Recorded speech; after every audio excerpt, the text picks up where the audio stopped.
Enterrés dans le sable, comme des machines à remonter le temps d'un autre âge, protégés par la chaleur sèche du désert pendant des milliers d'années. Les tombes de l'antique aristocratie égyptienne vont sortir de l'oubli.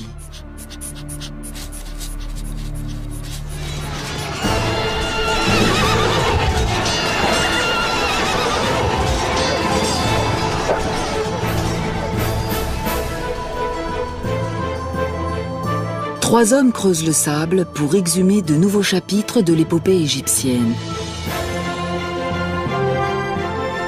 À eux trois, ils vont retrouver les histoires des nobles qui ont servi leur roi et la grandeur de l'Égypte.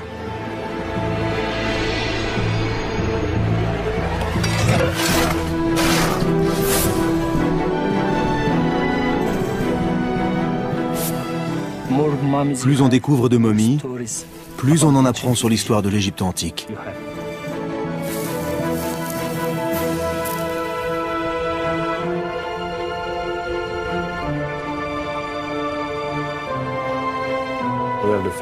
Il y a une grande affection, et peut-être même plus, entre le roi et sa nourrice.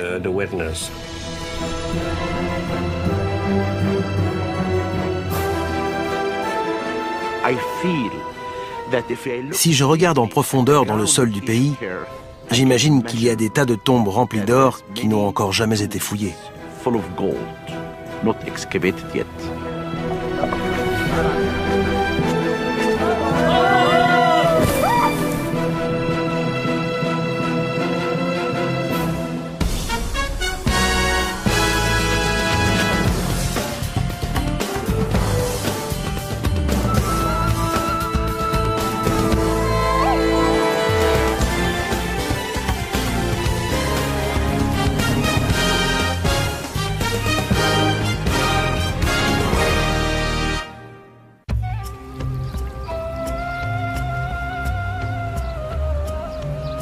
La première grande civilisation du monde naquit sur les rives du Nil.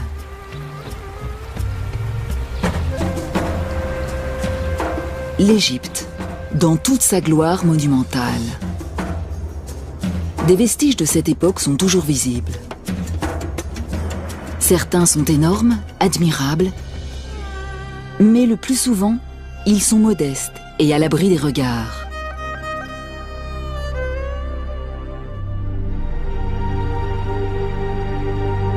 Tout ceci aurait disparu sans laisser la moindre trace si les Égyptiens n'avaient pas été obsédés par la mort et par la préservation de ce qui avait été vivant.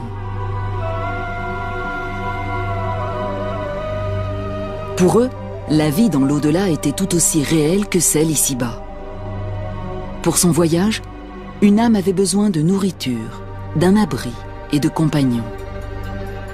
C'est pourquoi ils remplissaient les tombes de cadeaux et les ornaient de décorations décrivant le séjour terrestre du défunt. Ces tombes ont encore une histoire à raconter, si on les trouve. Au sud du delta du Nil, non loin de ses rives, se trouve un endroit appelé Saqqara. Ici, il y a environ 5000 ans, les Égyptiens construisent leur première pyramide pour y loger la dépouille d'un pharaon. Elle a la forme d'un escalier dressé vers les cieux. Au cours des siècles suivants, des milliers d'Égyptiens sont inhumés à Saqqara. Un des sites les plus prisés est le flanc de la falaise dite du Bubastéon, dont la vue donne sur la vallée du Nil. Sous le Nouvel Empire, lorsque l'Égypte est à son apogée, les intimes du pharaon veulent être enterrés ici. Et ils le sont.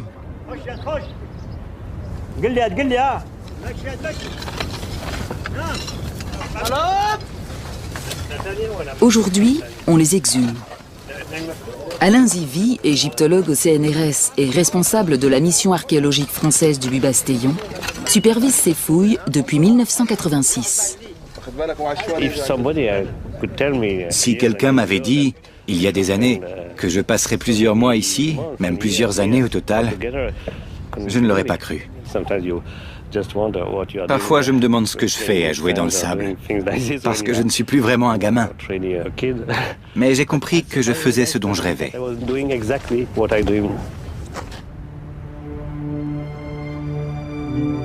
Pourtant, ce rêve commence comme un cauchemar. Les premières salles qu'il inspecte forment une nécropole de momies de chats. Des milliers. Ce sont les vestiges d'un culte des animaux en vogue sous les dernières dynasties égyptiennes.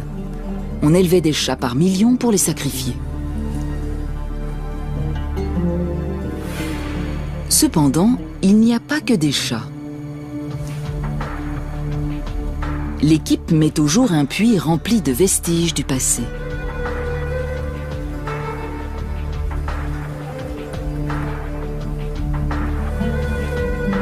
En creusant, les hommes découvrent un premier niveau, puis un autre, et encore un autre.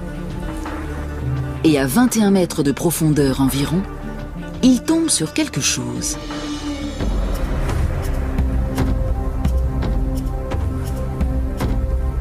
Parmi les gravats, ils trouvent tous les signes montrant qu'après des années de déblaiement, ils sont enfin dans une chambre funéraire. Parmi ces objets se trouve un vase canope utilisé pour recueillir les entrailles et les organes vitaux. Et son couvercle. Ce vase est en albâtre, mais une partie de ce qu'il trouve est en or.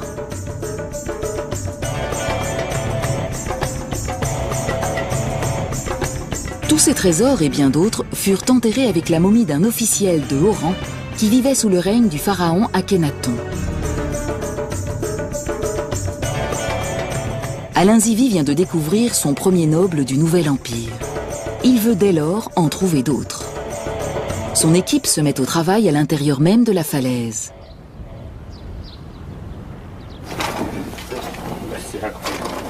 Plusieurs années de déblaiement sont nécessaires dans ce labyrinthe de couloirs, de puits et de salles qui ont été creusés dans le calcaire sous le Nouvel Empire. En chemin, l'équipe découvre d'autres tombes abritant de riches et célèbres Égyptiens. Aujourd'hui, elle vient d'en trouver une nouvelle. Belle chambre, hein? Attends, montre-moi sur le décor. Chaque salle est source d'enseignement, même si toutes ne sont pas ornées d'écrits. Celle-ci, en revanche, regorge de hiéroglyphes. Il y avait du sable, j'avais une petite lampe sur moi et j'ai vu la dame. La dame. Son portrait court sur les murs de sa chapelle où amis et parents venaient l'honorer. Mais son corps a dû être inhumé plus en profondeur. En nettoyant les murs, les archéologues découvrent de plus en plus de représentations de la dame. Tout semble démontrer qu'il s'agissait d'une femme influente. Très rapidement, j'ai compris qu'il s'agissait bien de la tombe d'une femme. Cet endroit est immense. C'est vraiment exceptionnel. Elle a donc dû bénéficier de la faveur du roi. De plus, elle avait de nombreux titres intéressants qui montrent qu'elle était très appréciée. J'ai donc cherché son nom et je l'ai trouvé ici, la nourrice royale ayant alimenté le corps du dieu. Alain Zivie traduit ce nom par Maya. Et bien vite, il découvre la raison d'un statut aussi élevé. Sur une image, Maya est représentée face à un jeune homme efféminé portant la coiffure d'un pharaon. Voici le dieu qu'elle a nourri au sein. Et ce dieu n'est autre que le pharaon Toutankhamon.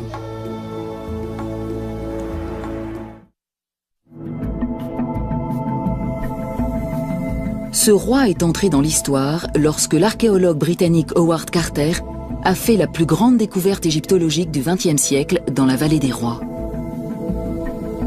Le 26 novembre 1922, il glisse une chandelle par une porte restée scellée depuis 3000 ans. C'est le couronnement de sa carrière. Il vient de découvrir la sépulture souterraine d'un pharaon du Nouvel Empire mort avant son 20e anniversaire. Mais contrairement aux tombeaux royaux découverts jusqu'alors, celui-ci n'a pas été pillé.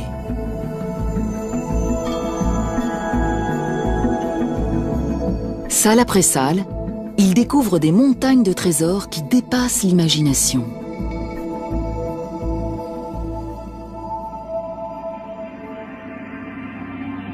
Toutankhamon est enfermé dans 3 cercueils d'or, à l'intérieur desquels se trouve un masque en or massif. Une statue d'or du jeune souverain se trouve non loin. Un trône doré montre le roi auprès de sa fiancée, encore une enfant. Peut-être sa demi-sœur. La découverte d'Howard Carter apporte une manne de renseignements sur la disparition de l'enfant roi. Mais sa naissance, elle, reste nimbée de mystère. Il était certainement le fils d'Akhénaton, le pharaon hérétique qui vénérait le seul dieu soleil et non le panthéon polythéiste traditionnel. Akhénaton et son épouse Néfertiti eurent 6 filles. Certaines sont représentées ici sur les genoux de leurs parents. On dirait une photo de la vie quotidienne du passé.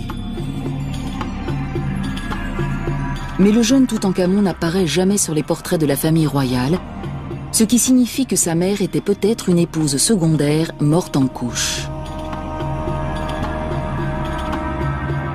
Encore enfant, le pharaon a donc besoin d'une nourrice. Et apparemment, il en a trouvé une, la dame Maya, qui appartenait presque à coup sûr à son cercle intime. Une nourrice de la grande dynastie n'est pas une simple babysitter, mais une femme de la cour, car elle donne son lait pour alimenter le corps du dieu, le roi bien sûr. Et n'importe qui ne peut pas s'en charger.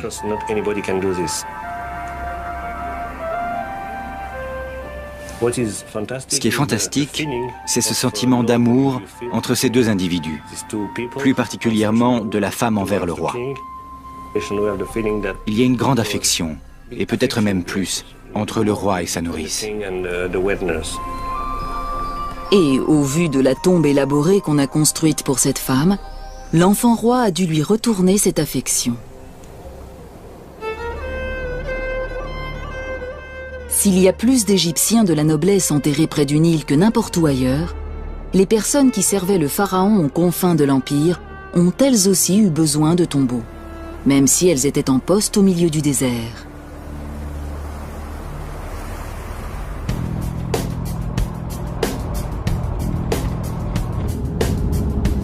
Le docteur Zahi Hawass, secrétaire général du Conseil supérieur des antiquités d'Égypte, est responsable de tous les vestiges du passé. Il se rend à l'oasis de Baharia, à 5 heures de route du Caire.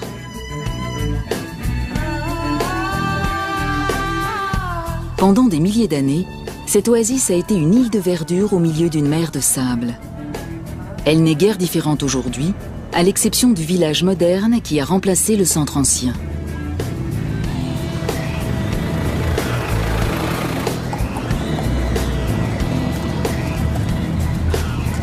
Environ 7 siècles après Toutankhamon, au début du déclin de l'Empire égyptien, c'était un centre agricole prospère. Il y avait donc suffisamment d'argent pour faire construire de riches tombeaux. Les habitants de la région avaient pleinement conscience d'être installés à l'aplomb d'une source de richesse et ils ont trouvé un moyen original de l'exploiter.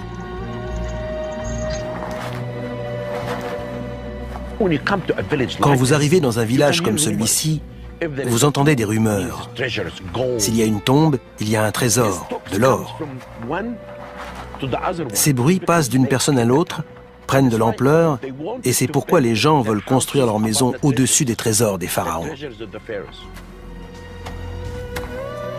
Une maison, si elle est construite juste au-dessus d'une tombe, permet à son propriétaire de creuser directement dans sa cave à chaque fois qu'il a besoin de vendre un objet sur un marché noir avide d'antiquités.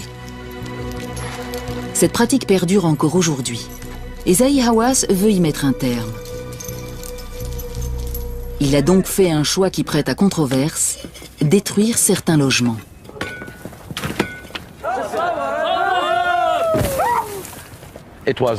J'ai pris cette décision pour protéger ce site. Au même moment, nous avons aussi démoli toute maison qui mettait en danger les monuments. Les gens doivent impérativement avoir à l'esprit que la protection des monuments est ce qu'il y a de plus important.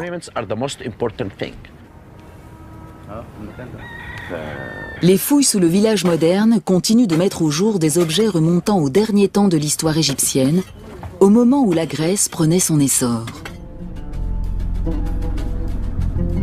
Cette tombe restaurée date de l'an 600 avant Jésus-Christ, soit de la 26e dynastie. À cette époque, l'Égypte n'était plus une superpuissance. L'influence du pharaon avait décliné au profit des autorités locales, surtout dans les avant-postes prospères comme Bahariya.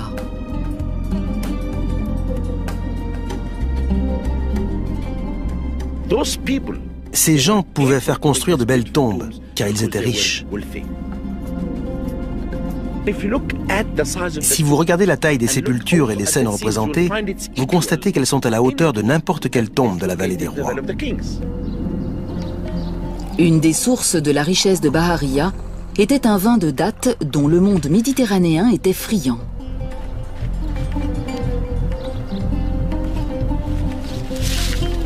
On pouvait gagner de l'argent en ramassant les dattes et en fabriquant le vin, mais encore plus en l'acheminant vers les marchés du Nord-Est.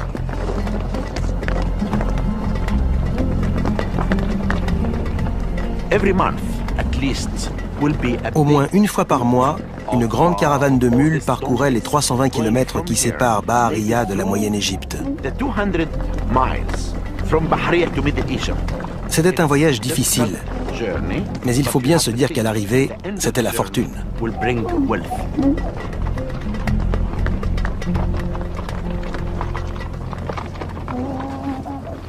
Parmi les gens les plus aisés, on compte le gouverneur de Bahariya, un noble au service du pharaon. Sa tombe a été découverte en 1999.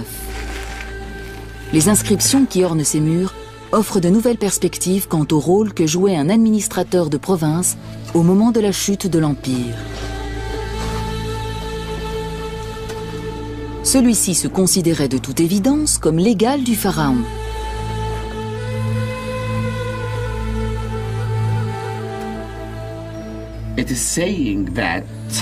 Il est dit que c'était un prêtre d'Isis et d'Osiris et qu'il s'appelait Gad Rensu Eyouf Ankh. Il est devant le grand Dieu. On voit ici qu'il deviendra un roi dans l'au-delà, car Osiris tient les instruments du pouvoir. Ensuite, Zahi Hawass se met en quête de la tombe de l'épouse du gouverneur.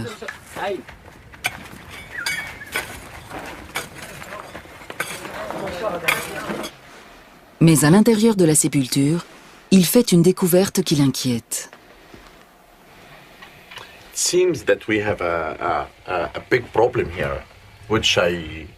Il semble que nous ayons un gros problème auquel je n'avais pas vraiment songé avant. C'est l'existence de ce trou.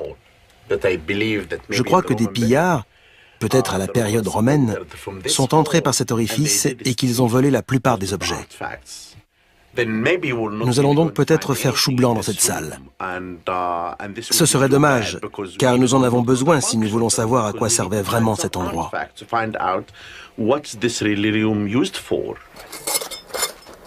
Mais les voleurs ne prennent pas toujours tout quand ils pillent une tombe, surtout si les objets sont apparemment sans valeur. De l'albâtre. Les efforts de Zahi Hawass sont récompensés.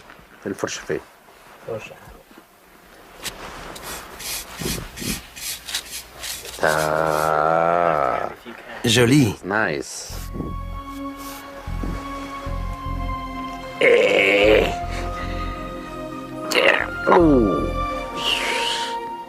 C'est un canope. C'est le couvercle d'un vase qu'on enterrait en général avec la momie.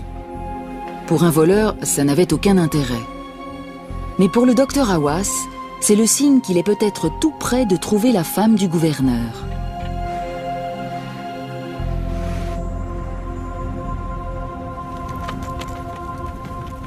À Saqqara, Alain Zivi cherche toujours sa dame perdue. En effet, la chambre funéraire de Maya reste introuvable.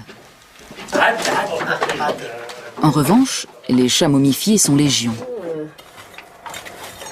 La plupart de ces animaux ont été enterrés tardivement dans l'histoire égyptienne, à l'époque où Cléopâtre était reine et où Jules César gouvernait à Rome. Le nouvel empire des grands pharaons n'était alors plus qu'un lointain souvenir. Sous le joug d'un pouvoir étranger, les Égyptiens trouvèrent le réconfort dans des cultes qui exigeaient le sacrifice d'animaux.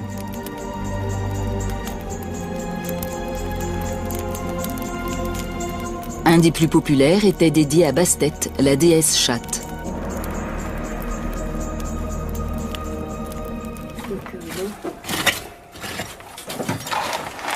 Devant cette profusion, Alain Zivie décide qu'il est temps d'examiner ces momies en détail, mais sans les ouvrir.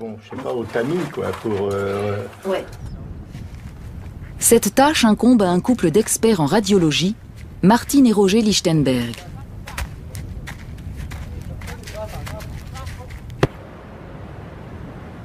Tout d'abord, les rayons X nous montrent comment ces chats ont été mis à mort. Celui-ci a un très beau crâne. Il n'a pas été abîmé. Il n'est pas mort d'un coup sur la tête. On lui a tordu le cou. Vous voyez ? Le culte de Bastet a connu son heure de gloire dans les années qui ont suivi la conquête de l'Égypte par Alexandre le Grand, au IVe siècle avant Jésus-Christ. Comme les gens voulaient obtenir la faveur des dieux, les prêtres de Bastet ont mis sur pied un florissant commerce de chats qui servait ensuite d'offrande.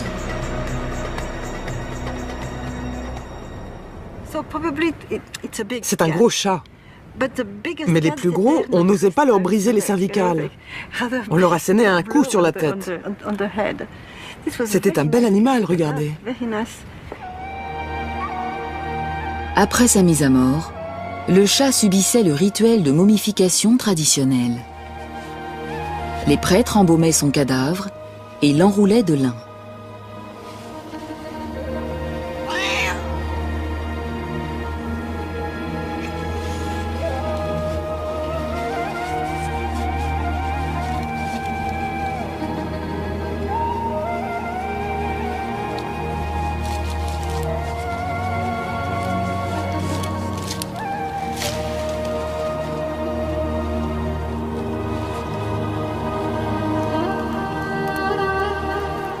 Enfin, la momie était placée dans une des tombes recyclées.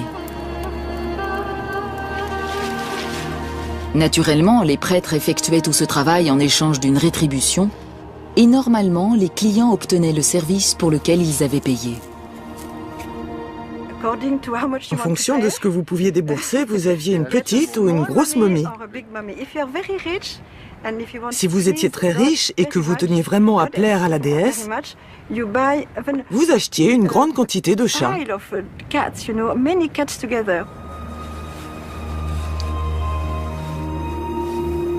Mais les rayons X montrent que parfois les prêtres trichaient.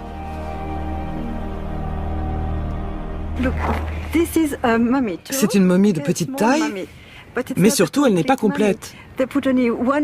Ils n'ont mis qu'un os à l'intérieur. Le corps n'est pas complet, n'est-ce pas? C'est un tas d'os. Oui. Et un quart des momies que nous avons trouvées sont fausses. Il n'y a rien à l'intérieur des bandes.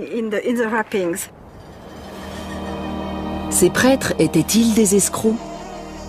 Y a-t-il eu une pénurie de chats? Mystère.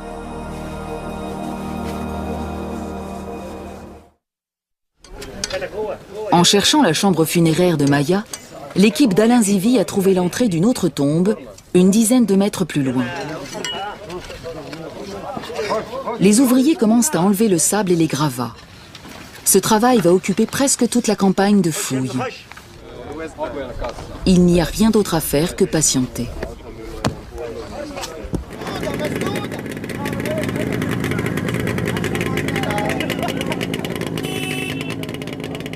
À 320 km à l'ouest, à Bahariya, la recherche de l'épouse du gouverneur arrive à son terme.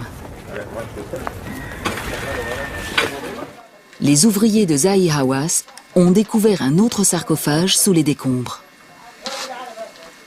Comme il l'espérait, il s'agit bien de celui de la femme du gouverneur, une femme nommée Nahassa. Au premier coup d'œil, les craintes de Zahi Hawass de découvrir une tombe pillée semblent se confirmer, mais lorsqu'il examine les vestiges en détail, une toute autre histoire commence. Plus de 100 objets sont exhumés et la plupart sont en or.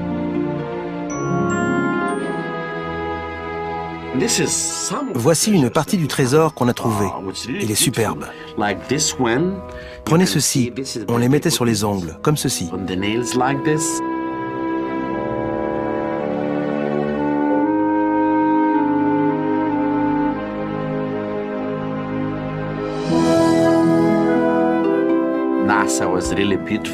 Nahassa était vraiment très belle, et elle voulait parer son corps d'or pour vivre heureuse dans l'au-delà.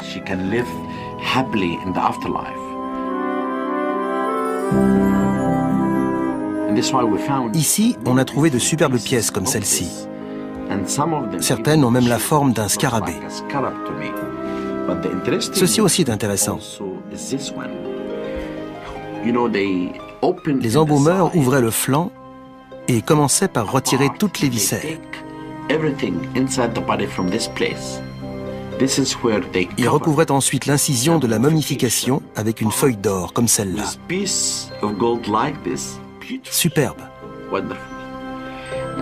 Celle-ci, qui est plus lourde, se mettait sous la langue.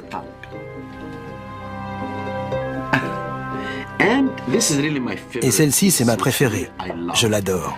Regardez. Elle a mis le nom du roi sur son cœur parce qu'il est le protecteur de l'Égypte.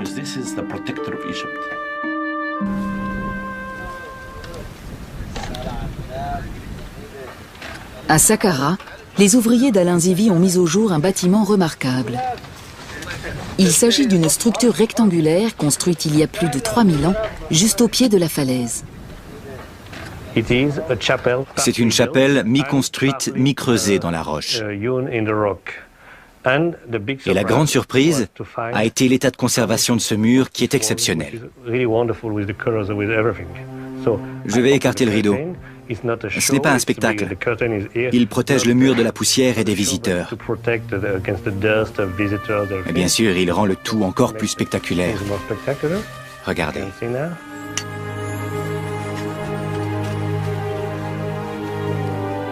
Pardon? Une grande partie de la chapelle est ainsi. C'est merveilleux.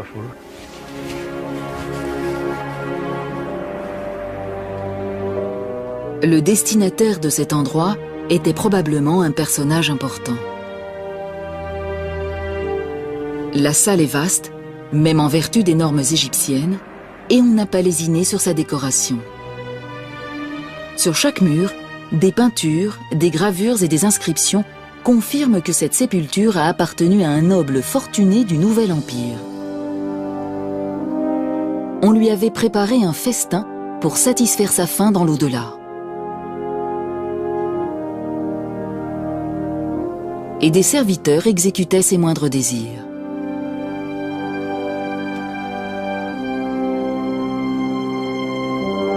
Pour Alain Zivi, le premier impératif est de trouver le nom de celui pour lequel on a construit cette tombe. C'est une obsession quand on entre dans une tombe. Où est le nom? Ici. 2 faucons au-dessus d'un étendard et ce signe. C'est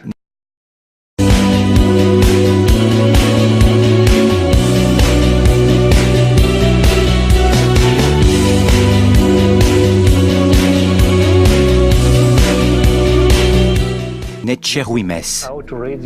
Comment le lire? Il y a plusieurs interprétations.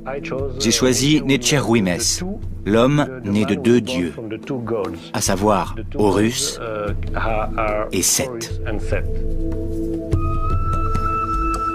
Le nom de Netcherwimès ne dit rien à l'archéologue. Qui était-il? Quel service effectuait-il pour le compte du pharaon? On retrouve le nom de Netcherwimès ici et là. D'autres inscriptions sur une colonne effondrée laissent supposer que c'était un homme cultivé, influent et lettré. Il y a de nombreux épithètes. Homme de sagesse, l'homme qui sait parler, qui sait écrire. On a le sentiment que c'était quelqu'un de fier de sa culture. Necheruymes avait des talents que peu possédaient dans cette société. Il savait écrire, ce qui suffisait à lui assurer un poste de haut rang. Savoir lire et écrire, surtout écrire, était source de pouvoir dans un bon nombre de sociétés. Et un personnage officiel en Égypte savait écrire.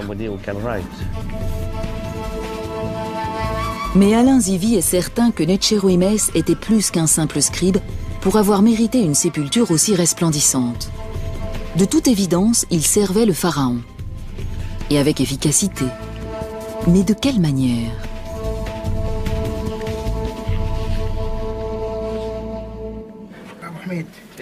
Pendant que le Français planche sur cette question, les fouilles continuent à l'autre bout de la chambre. Je crois que c'est bon. L'ingénieur Pierre Veillat doit faire la différence entre les pierres d'origine et les rochers ajoutés par la suite pour boucher les trous. Pas très solide. Tous sont parfaitement conscients que des tonnes de calcaire sont amassées au-dessus de leur tête. Le travail avance lentement. Chaque rocher doit être retiré à la main.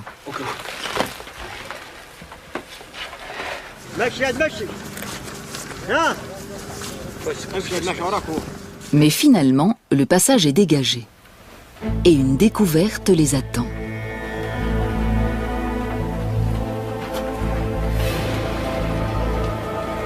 Il s'agit d'une statuette du pharaon que Necheruymes a servi, un roi qui a laissé son empreinte sur l'histoire de l'Égypte.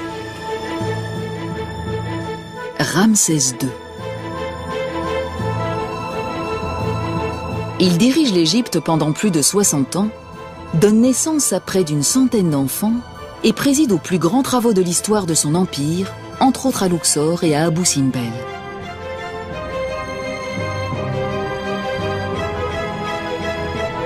Ramsès est aussi un maître infatigable de l'autopromotion et il s'est assuré qu'il passerait à la postérité grâce à ses représentations, son legs et son nom.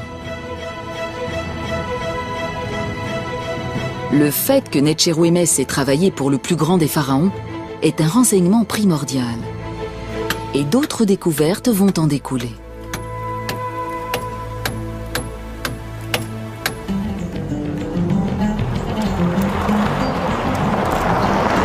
Dans les faubourgs de l'oasis de Bahariya se trouve un cimetière gréco-romain découvert en 1996 par Zahi Hawass et son équipe.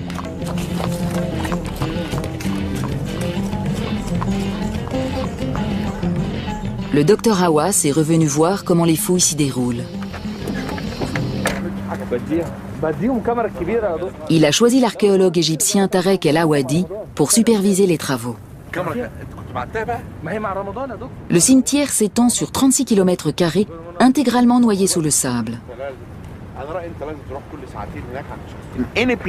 Où que vous creusiez ici, vous tombez sur une tombe. Si vous regardez le terrain, vous voyez partout la trace de petits monticules. Et s'il y a un monticule avec quelques objets, comme des morceaux de poterie, c'est qu'il y a quelque chose dessous. Dans toute cette zone, si vous mettez la main dans le sable, vous trouvez l'entrée d'une sépulture. Ensuite, vous commencez les fouilles et là, c'est le plus important, il faut faire attention car en dessous, il y a des momies.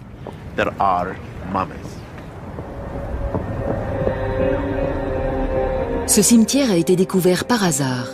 Une mule a mis le sabot dans un trou qui n'était autre qu'une tombe.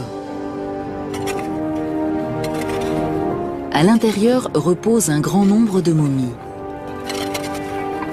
La plupart sont dorées et dans un état de conservation remarquable.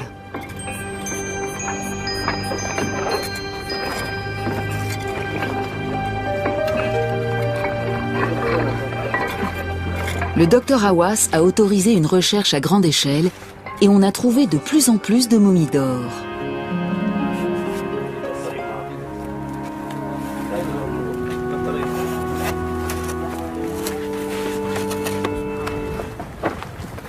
Tarek El Awadi a fait plusieurs découvertes et Zahi Hawass a hâte d'y jeter un œil.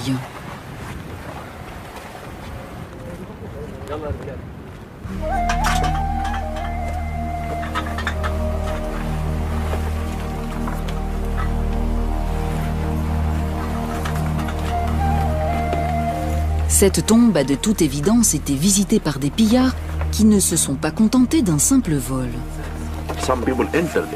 Des individus sont entrés et ont coupé les têtes de toutes les momies. C'est très étrange. Vous pouvez constater que toutes ces momies ont été décapitées. Regardez cet enfant, il n'a plus de tête. Derrière moi, la tête a été tranchée. Sur celle-ci aussi. Ça doit dater de l'Antiquité ou de l'époque moderne. Quelqu'un cherchait quelque chose à l'intérieur des momies.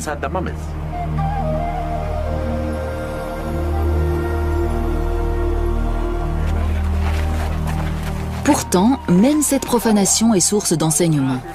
Pour Tarek El Awadi, cette décapitation est peut-être le résultat d'une querelle entre deux familles. Même les cadavres des enfants ont été décapités pour venger une querelle oubliée depuis longtemps.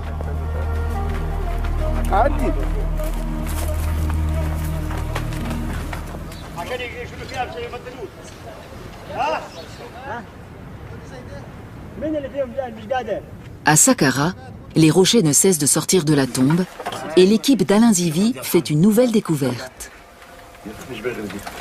Derrière la statuette de Ramsès, et fixée à cette dernière, il y a une autre statue. Surplombant le minuscule pharaon se trouve la tête grandeur nature d'une vache, la déesse Hathor. L'archéologue est aux anges.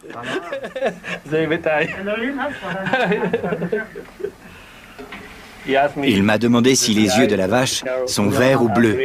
Je lui ai répondu qu'ils sont comme les vôtres. Superbe. Sous une de ses nombreuses apparences, Hathor était la protectrice des morts, celle qui garantirait à Netcherouimès de passer en toute sécurité dans l'au-delà.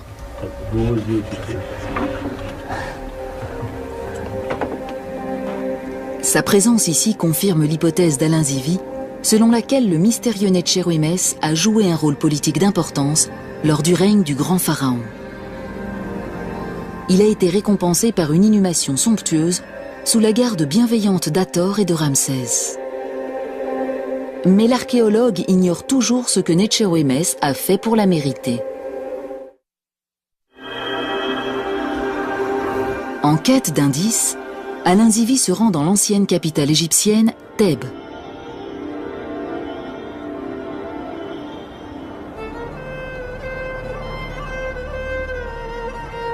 Aujourd'hui, elle s'appelle Luxor et regorge de monuments construits à la grandeur de Ramsès.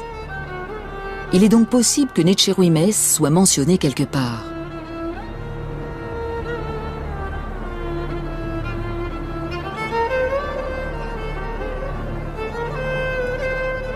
Les murs se souviennent encore des hauts faits du grand Ramsès, surtout de ses victoires militaires. Il s'agit toujours de batailles, de guerres, de combats. C'est l'histoire de l'humanité. Chaque guerre nécessite un ennemi. Et quand Ramsès devient pharaon, le plus grand adversaire de l'Égypte, c'est l'empire hittite. Le jeune souverain décide d'affronter les Hittites sur leur propre terrain. Il conduit une armée de 20 000 hommes vers le nord et affronte l'ennemi non loin de la ville de Kadesh. C'est une des premières batailles de l'histoire dont il subsiste des comptes rendus détaillés.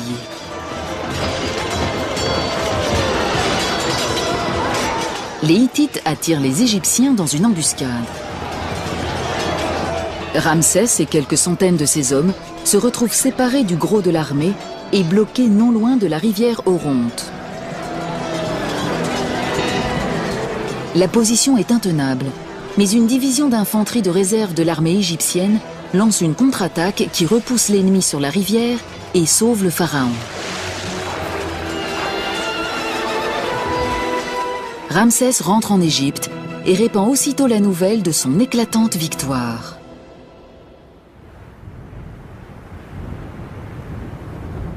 Les murs des temples de Luxor portent encore les gravures montrant les actions héroïques du pharaon ce jour-là.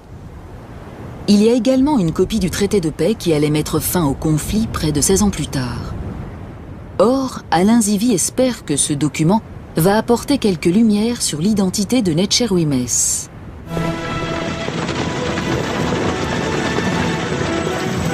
Les négociations, longues et chaotiques, se soldent finalement par un accord. Et le traité de paix en explique les termes. 3 légats égyptiens rencontrent 3 diplomates hittites pour rapporter une copie de ce traité dans la capitale égyptienne.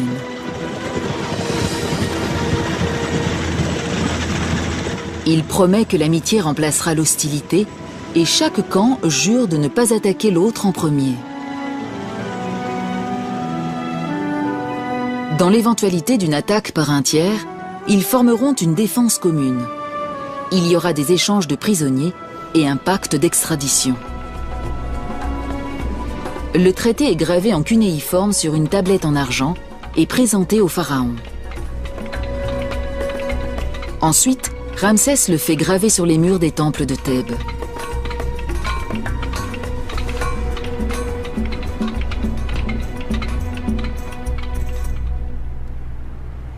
Alain Zivie essaye de déchiffrer le nom de l'homme qui dirigeait l'équipe de négociation et qui a rapporté le traité au pharaon. Bingo! Je vois le mot « envoyés royaux ». Et après, peut-être une tête de faucon. Ça pourrait être une partie du nom de Necherwimès. On peut le comparer avec les Ramessides d'inscription. C'est un petit peu la Bible de cette période. Voici le traité de paix. Ça pourrait bien être le nom de Necherwimès. 2 faucons au-dessus d'un étendard. Necherwimès, l'homme qui a conclu la paix entre les 2 grands empires et qui en a été récompensé avec largesse dans l'au-delà. C'est un personnage historique. Pour moi, c'est fantastique. Peut-être aussi important que la statue de la vache Hathor. Ça n'est pas seulement un chef-d'œuvre exceptionnel, pas seulement une belle sépulture. C'est l'histoire. Le mystère de l'identité du propriétaire de la tombe est enfin élucidé. Quant au dégagement d'Hathor de sa prison de pierre, il continue.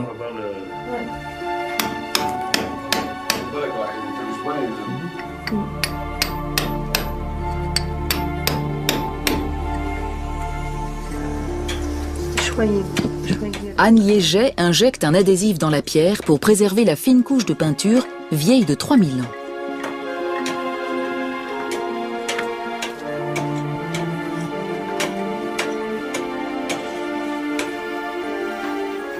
Et enfin, un jour, Hathor est libéré. Pour Alain Zivie, cette campagne de fouilles est terminée. Une nouvelle tombe a été découverte et a retrouvé sa splendeur d'antan. Un autre sujet du roi a été identifié grâce au cadeau qu'il a emmené dans l'au-delà.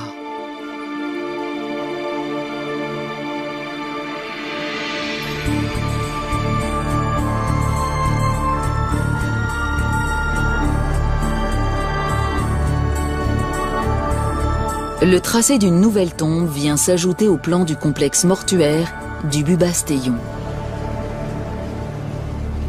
L'année prochaine, il faudra enlever une nouvelle couche de sable.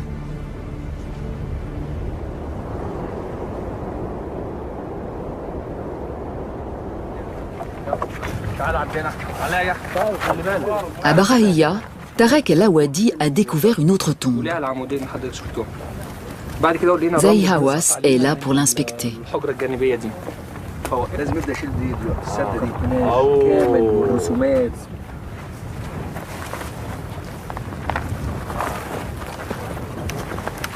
C'est la plus belle momie que j'ai vue. Le masque la rend complètement réaliste. On dirait la momie d'une femme. Ses yeux nous regardent comme si elle était en vie. as if she's alive.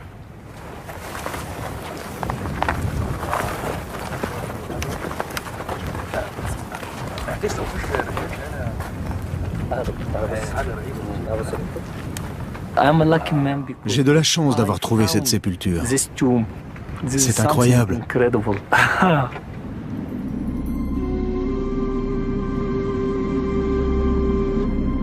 Chacune de ces momies a été enterrée à la fin de l'histoire de l'Égypte antique, environ 1500 ans après l'apogée de Ramsès. Cette civilisation qui avait duré 3000 ans était presque arrivée à son déclin.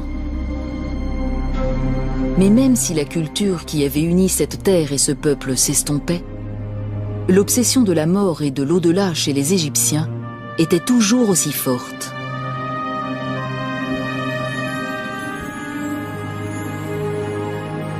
Ce qui avait été autrefois le privilège des rois, puis de leur entourage, avait été au fil du temps adopté par les classes aisées et moyennes. Dès lors, quiconque ayant de l'argent pouvait se faire construire une tombe et s'offrir des funérailles de style. La plupart des tombes dans lesquelles leurs corps ont été déposés sont toujours sous le sable. Chacune d'elles a une histoire à raconter et attend patiemment d'être découverte.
Enterrés dans le sable, comme des machines à remonter le temps d'un autre âge, protégés par la chaleur sèche du désert pendant des milliers d'années.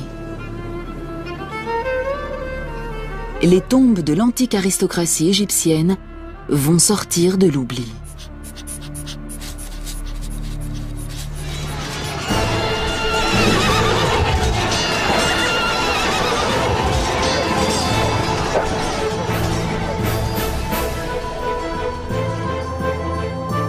Trois hommes creusent le sable pour exhumer de nouveaux chapitres de l'épopée égyptienne. À eux trois, ils vont retrouver les histoires des nobles qui ont servi leur roi et la grandeur de l'Égypte.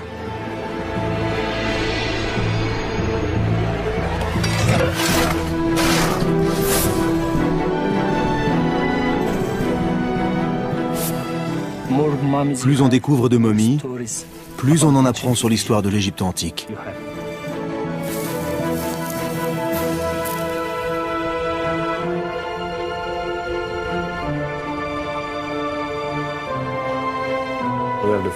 Il y a une grande affection, et peut-être même plus, entre le roi et sa nourrice.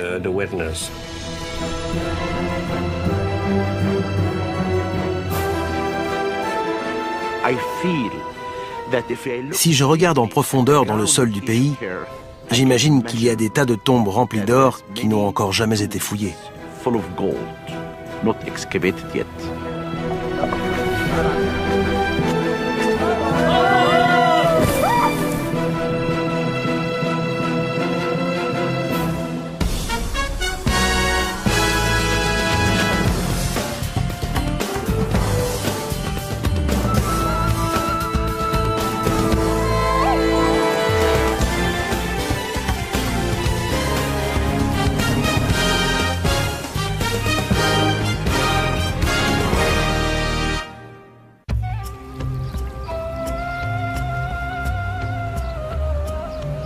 La première grande civilisation du monde naquit sur les rives du Nil.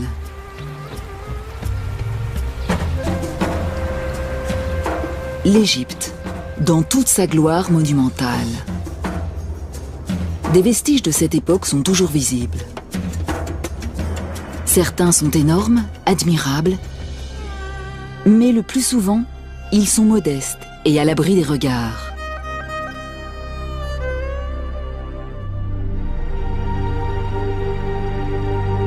Tout ceci aurait disparu sans laisser la moindre trace si les Égyptiens n'avaient pas été obsédés par la mort et par la préservation de ce qui avait été vivant. Pour eux, la vie dans l'au-delà était tout aussi réelle que celle ici-bas. Pour son voyage, une âme avait besoin de nourriture, d'un abri et de compagnons. C'est pourquoi ils remplissaient les tombes de cadeaux et les ornaient de décorations décrivant le séjour terrestre du défunt. Ces tombes ont encore une histoire à raconter, si on les trouve. Au sud du delta du Nil, non loin de ses rives, se trouve un endroit appelé Saqqara. Ici, il y a environ 5000 ans, les Égyptiens construisent leur première pyramide pour y loger la dépouille d'un pharaon. Elle a la forme d'un escalier dressé vers les cieux. Au cours des siècles suivants, des milliers d'Égyptiens sont inhumés à Saqqara. Un des sites les plus prisés est le flanc de la falaise dite du Bubastéon, dont la vue donne sur la vallée du Nil. Sous le Nouvel Empire, lorsque l'Égypte est à son apogée, les intimes du pharaon veulent être enterrés ici. Et ils le sont.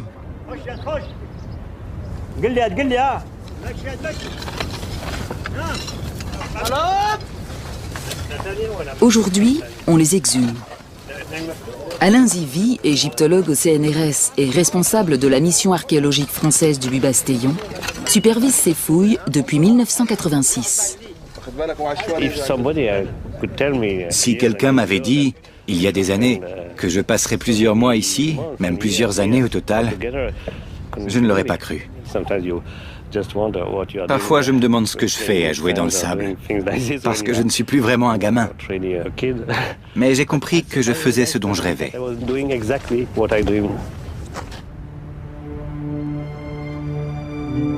Pourtant, ce rêve commence comme un cauchemar. Les premières salles qu'il inspecte forment une nécropole de momies de chats. Des milliers. Ce sont les vestiges d'un culte des animaux en vogue sous les dernières dynasties égyptiennes. On élevait des chats par millions pour les sacrifier. Cependant, il n'y a pas que des chats. L'équipe met au jour un puits rempli de vestiges du passé.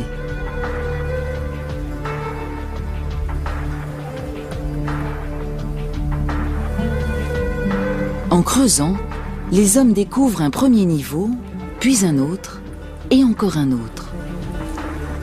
Et à 21 mètres de profondeur environ, ils tombent sur quelque chose.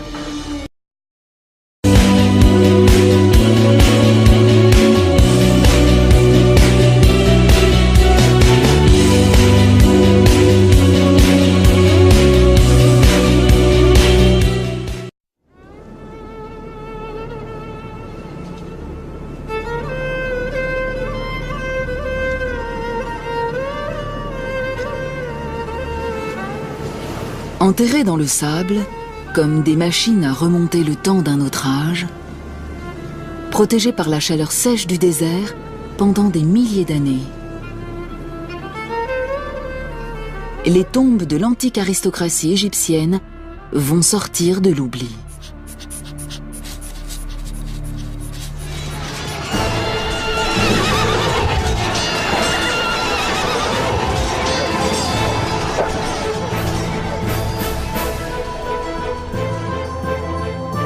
Trois hommes creusent le sable pour exhumer de nouveaux chapitres de l'épopée égyptienne. À eux trois, ils vont retrouver les histoires des nobles qui ont servi leur roi et la grandeur de l'Égypte.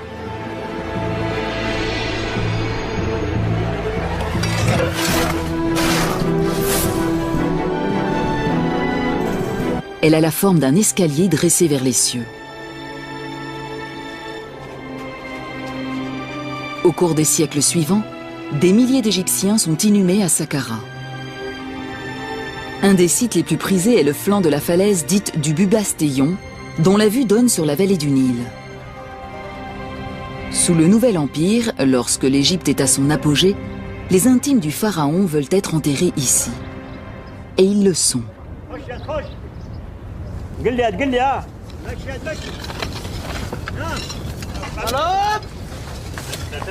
Aujourd'hui, on les exhume. Alain Zivy, égyptologue au CNRS et responsable de la mission archéologique française du Bubastéon, supervise ces fouilles depuis 1986. Si quelqu'un m'avait dit, il y a des années, que je passerais plusieurs mois ici, même plusieurs années au total, je ne l'aurais pas cru. Parfois, je me demande ce que je fais à jouer dans le sable, parce que je ne suis plus vraiment un gamin. Mais j'ai compris que je faisais ce dont je rêvais.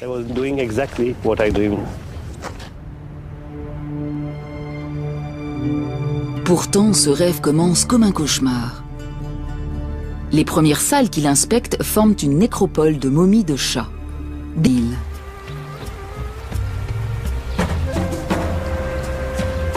L'Égypte, dans toute sa gloire monumentale. Des vestiges de cette époque sont toujours visibles. Certains sont énormes, admirables, mais le plus souvent, ils sont modestes et à l'abri des regards.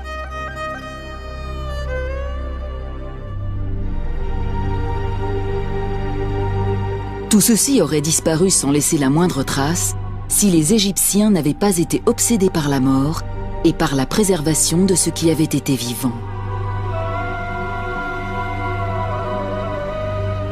Pour eux, la vie dans l'au-delà était tout aussi réelle que celle ici-bas. Pour son voyage, une âme avait besoin de nourriture, d'un abri et de compagnons.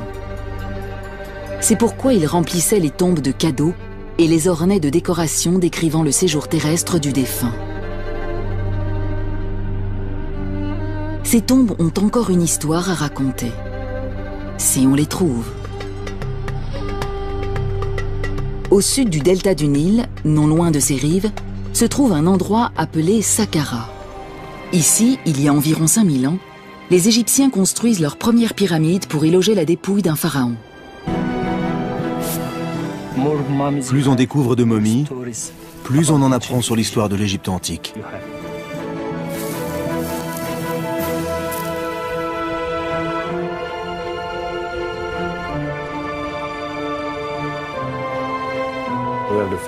Il y a une grande affection, et peut-être même plus, entre le roi et sa nourrice.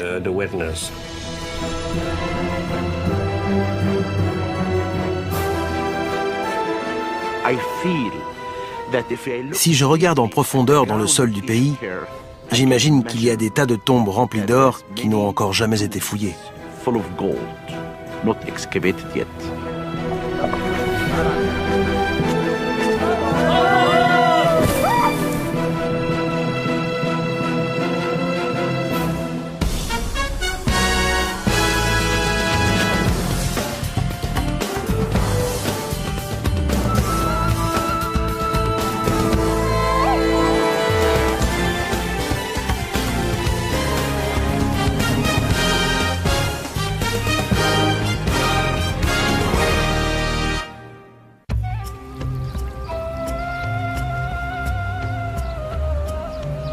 La première grande civilisation du monde naquit sur les rives du Nil. Des milliers.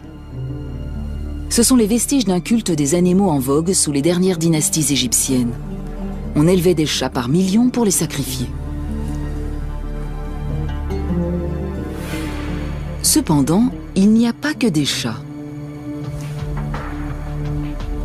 L'équipe met au jour un puits rempli de vestiges du passé.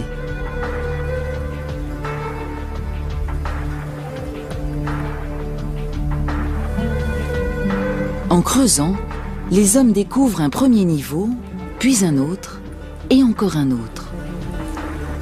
Et à 21 mètres de profondeur environ, ils tombent sur quelque chose.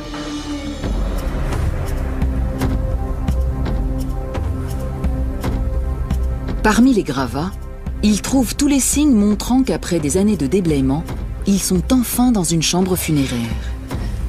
Parmi ces objets se trouve un vase canope utilisé pour recueillir les entrailles et les organes vitaux. Et son couvercle. Ce vase est en albâtre, mais une partie de ce qu'il trouve est en or.